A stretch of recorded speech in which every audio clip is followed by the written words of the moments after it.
Alright, magandang araw po sa inyong lahat mga kababayan, Batang Maynila Toys. Pag-usapan lang natin yung nangyari kanina dyan po sa EAT. Ang dami pong ganap kanina eh. Unang-una, nagpakita na po si Mama Josie. Si Mama Josie po yung asawa po ni Papa Ethan. At kanina sa pagdating ni Mama Josie, medyo meron pa silang tampuhan ni Papa Ethan.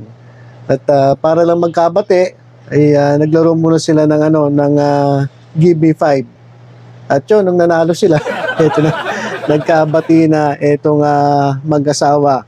Ito nga po si Mama Josie at itong si Papa Ethan. At isa pa po sa sa mga kinagiliwan ng mga Dabber Cats ay yung pagpunta dyan ni Jimmy Sates. O yan po si Jimmy Santos, nandyan din po kanina sa EAT bilang driver ni Papa Ethan. At isa pa sa pangyayari dyan sa EAT ay ang pagpunta ni Mekus, mga kababayan, itong vlogger na nagpasikat ng Mekus. Isa po itong Indiano at naglaro po siya dyan sa therapy. So, yan po yung mga sikat na personalidad na nakita po natin kanina dyan po sa EAT sa TV5. At pagkatapos po niyan, itong si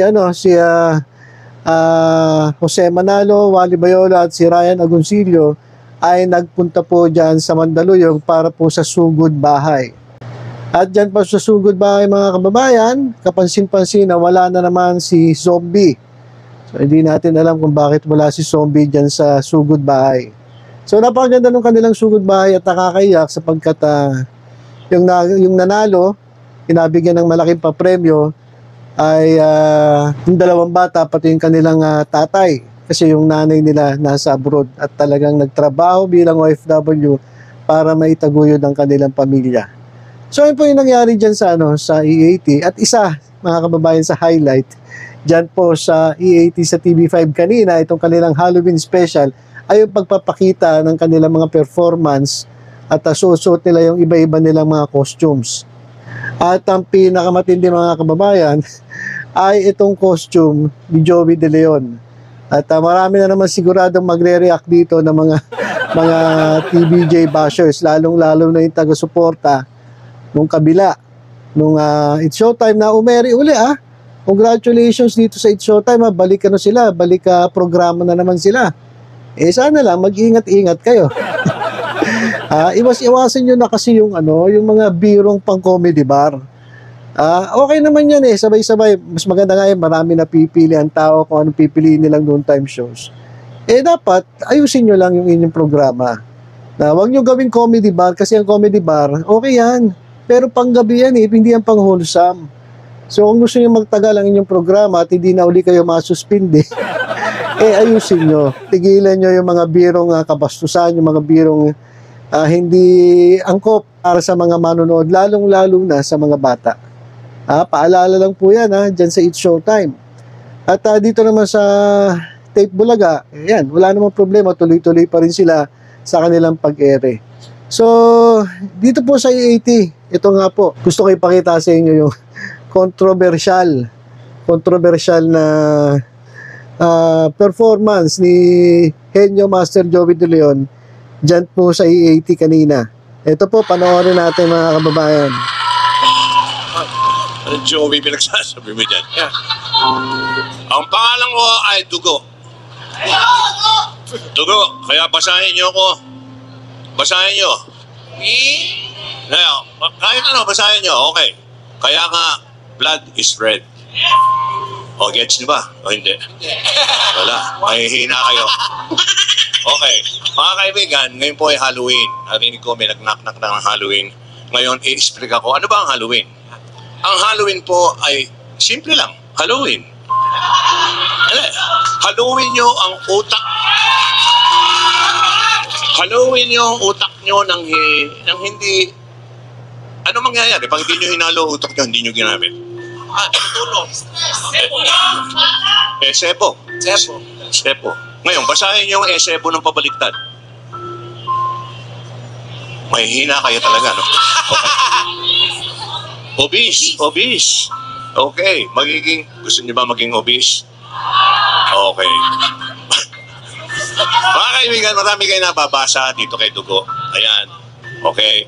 Pero ito ang pinaka-importante. Sabay-sabay nyo basahin ng mahina at mahinahon at magkakaintindihan tayo.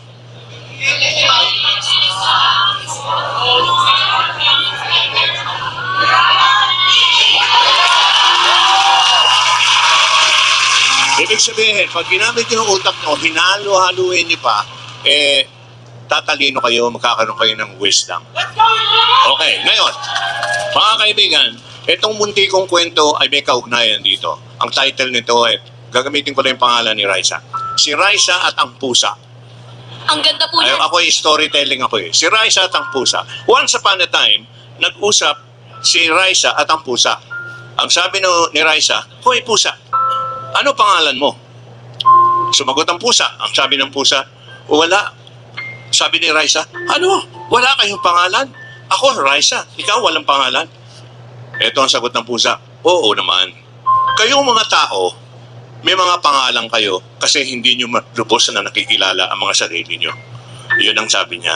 Kaming mga pusa, alam namin kung ano kami. So, nakuha nyo yung aral? Ibig sabihin, know yourself.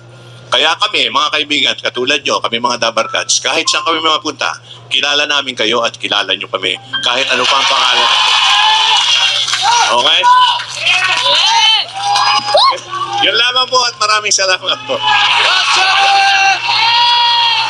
So ilan po mga kababayan yung kaninang ginawa ni Henyo Master Joey De Leon dyan sa EAT.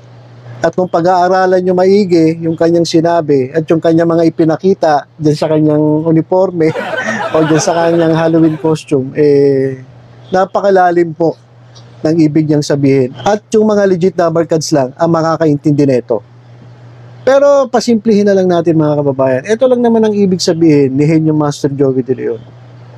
Na kahit ano pang itawag dito sa grupo nila, ay kilala natin itong TBJ bilang Eat Bulaga. At itong Eat Bulaga ay kilala natin bilang TVJ. So yun lang pong ibig sabihin ng mga kababayan.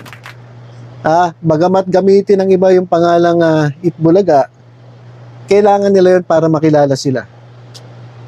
Kailangan nila yun para mapansin sila. Kailangan nila yun para makahakot sila ng manonood. Kailangan nila yun para makahakot sila ng mga taong pupunta sa kanila. Pero itong TBJ mga kababayan, hindi nila kailangan yung pangalan. Kasi unang-una, makita pa lang natin sila, kilala na natin sila. Di ba? Kahit ano pang itawag natin sa kanila, kahit pa sabihin na wala silang pangalan, kilala natin sila eh. Sino ba sila? Sino ba itong TBJ? Itong TBJ po, ito po ang Eat Bulaga. Ganun lang po yung mga kababayan. Hindi nila kinakailangan yan titulo na yan. Yung iba kailangan. Kasi hindi nga sila kilala eh. Pero itong TBJ, kahit ano pa itawag sa kanila, kahit pa nga walang pangalan, mga kababayan eh, kilala natin sila. At sila ang Eat Bulaga. So yun lang po mga kababayan, abang-abang lang po tayo sa update dito sa Batang Maynila Toys. Ingat po tayong lahat. God bless.